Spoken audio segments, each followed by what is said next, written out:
Welcome back to the channel. दोस्तों, अगर आप अपने गुड्स को बाहर बेच रहे हैं और अपने सर्विसेज को बाहर प्रोवाइड कर रहे हैं तो क्या होगा, आपको एक अंडरटेकिंग जीएसटी में देना पड़ेगा, जिसे बोलते हैं लेटर ऑफ अंडरटेकिंग। अगर आप ये लेटर ऑफ अंडरटेकिंग जीएसटी में ना दें तो सरकार आपसे क्या करेगी, आईजीएसटी के अंदर टैक्स मांगेगी। तो दोस्तों, अगर आपको अपने गुड्स और सर्विसेज को बाहर बेचना है तो उसको हम बोलते हैं एक्सपोर्ट ऑफ सर्विसेज या एक्सपोर्ट ऑफ गुड्स। तो ये कवर्ड होता है कि भाई हम अपने कंट्री से अगर बाहर कोई भी गुड्स बेच रहे हैं तो हम अपने कंट्री को क्या कर रहे हैं, एक फॉरेन करेंसी का रेमिटेंस वापस ला के दे रहे हैं, जिससे कि डॉलर्स में होता है, और कोई भी फॉरेन करेंसी को इंडिया में लेके आ रहे हैं, या सर्विस के थ्रू या गुड्स बेच के थ्रू। तो क्या होता है, उसमें क्या होता है, इंडिया के फॉरेन रिजर्व्स बढ़ते हैं और आपको क्या होता है, आईएनआर में पेमेंट मिल जाती है। तो दोस्तों, अगर अब ये जीएसटी में अब लेटर ऑफ अंडरटेकिंग जो देना है वो देना पड़ता है, आप अपने पोर्टल के ही थ्रू आपको देना होगा कि भाई हम लोग अपने गुड्स और सर्विसेज जो है वो हम लोग इंडिया के बाहर बेच रहे हैं या अपने सर्विसेज को बाहर प्रोवाइड करते हैं। तो दोस्तों, आज के वीडियो में हम लोग यही सीखेंगे कि letter of undertaking GST portal में कैसे बनाते हैं। तो दोस्तों, वीडियो को हम लोग स्टार्ट करते हैं। अब हम सीखते हैं कि letter of undertaking GST portal में कैसे बनाते हैं। अब यहाँ पे आएंगे, सर्विसेज में जाके यूज़र सर्विसेज में आएंगे, यहाँ पे आपके पास आ रहा होगा option furnish letter of undertaking. यहाँ पे हम क्लिक कर देंगे, डिटेल्स में आके सारा आपका एड्रेस वगैरह, नाम वगैरह सब आ जाएगा। अब यहाँ पे क्या है कि यहाँ पे आ रहा है LUT applied for the financial year, यानी कि आपको कौन से फाइनेंशियल ईयर के लिए LUT अप्लाई करना है। तो यहाँ पे आपके पास 2 ईयर आ रहे हैं, 24-25 और 25-26। जो भी आपका ईयर होगा वो सिलेक्ट कर सकते हैं। यहाँ पे हम एडवांस में भी 1 साल पहले का भी ले सकते हैं LUT। और यहाँ पे आपका आ रहा है, अगर आपके पास कोई पुराना LUT है उसका आप डिटेल डालना चाहे तो यहाँ पे आप ऑलरेडी ये सब इसमें डाल सकते हैं, अपना अपलोड कर सकते हैं।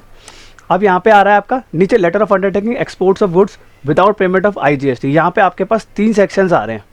अब यहाँ पे आप पढ़ेंगे, डिक्लेरेशन के तौर पे दे रहे हैं कि सेक्शन ABC करके आ रहा है, export the goods of services without payment of IGST within time specified under section sub rule of the 96A। B आ रहा है, to observe all the provision of goods and services act and rules made under in the respect of export of goods. C आपका आ रहा है, pay the integrated tax thereon in the event of failure to export goods और services along with the amount equal to 18% per annum on the amount of tax not paid from the date of invoice till the date of payment. यानी कि आपको क्या करना पड़ेगा, इन तीनों ऑप्शनों को check करना पड़ेगा। थर्ड जो ऑप्शन है, सबसे इंपॉर्टेंट ऑप्शन है, अगर आपने 90 डेज़ के अंदर अंदर पेमेंट नहीं रिसीव किया तो आपको क्या करना पड़ेगा, 18% का GST इंटरेस्ट के साथ सरकार को पेमेंट करना पड़ेगा। तो यहाँ पे आप तीनों ऑप्शन पे टिक कर देंगे। अब यहाँ पे आपको एक और चीज़ है कि विटनेसेस देने पड़ेंगे आपको। विटनेसेस आपका यहाँ पे 2 विटनेस आएंगे, एक विटनेस और यहाँ पे उनका एड्रेस वगैरह आ जाएगा, नाम आ जाएगा, ऑक्यूपेशन देना चाहे दे सकते हैं, स्टेट देना होगा, पिन कोड देना होगा। अब नीचे आपका आ रहा है नेम ऑफ विटनेस 2, यहाँ पे आपको पूरा का पूरा देना पड़ेगा, उनका ब्यौरा। अब place of filing LUT, place of filing LUT में आप कहाँ से, कौन से स्टेट से फाइल कर रहे हैं, दिल्ली में है तो दिल्ली से, यूपी में है तो यूपी से, कहीं इंडिया में कहीं से भी आप फाइल कर रहे हैं तो वहाँ पे आपको उसका स्टेट का नाम डालना पड़ेगा और ये आज की तारीख में अप्लाई हो जाएगा। फिर नेम आपका क्या होगा, यहाँ पे सिलेक्ट कर देंगे, जो भी आपका प्राइमरी ऑथराइज सिग्नेटरी उसका नाम आ जाएगा, यहाँ पे प्लेस डाल देगा। और यहाँ पे आप क्या कर सकते हैं, अगर प्रीव्यू भी करना चाहे तो प्रीव्यू भी कर सकते हैं।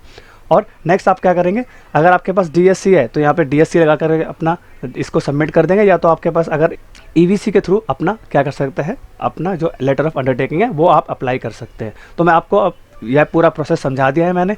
अब इसका हम लोग फाइनल आउटकम देख लेते हैं। तो दोस्तों, अगर आपको चेक करना है कि आपका LUT अप्लाई हुआ है और आपको पता नहीं लग रहा है कि कहाँ से चेक करना है, तो मैं आपको बता देता हूँ कि आप कैसे कैसे प्रोसेस से चेक कर सकते हैं। यहाँ पे क्या होगा, सर्विसेज में आएंगे, वही यूजर सर्विसेज में आएंगे, माई एप्लीकेशन में आ जाएंगे। यहाँ पे माई एप्लीकेशन पे यहाँ पे आप ड्रॉप डाउन मेन्यू में जाएंगे, यहाँ पे आ रहा है third option letter of undertaking. अब यहाँ पे क्या होगा, आपका डेट सिलेक्ट कर लेंगे। सपोज करिए मैंने 1 अप्रैल से आज की डेट सिलेक्ट कर ली, यहाँ पे कर दिया, सर्च कर दिया।